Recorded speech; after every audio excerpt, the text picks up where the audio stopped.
Naisip mo na ba kung paano ginagawa ang operasyon sa pag-aalis ng tumor sa utak? Ito ay isang masidhing at tumpak na pamamaraan na naglalayong ligtas na alisin ang tumor mula sa utak upang mapawi ang mga sintomas at maiwasan ang pagkalat nito.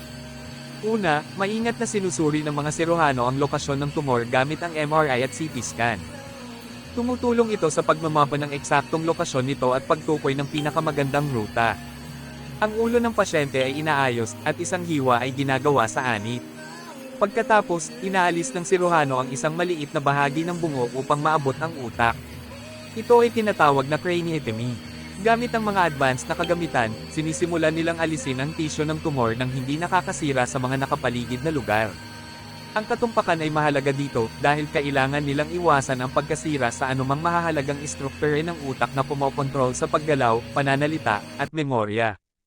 Kapag naalis na ang tumor, ang piraso ng buto ay inilalagay pabalik at ang anit ay tinatahi. Sa susunod na ilang linggo, magsisimula ang proseso ng paggaling ng pasyente. Salamat sa mga modernong pamamaraan, ang mga operasyon sa pag-aalis ng tumor sa utak ay naging mas ligtas at mas epektibo.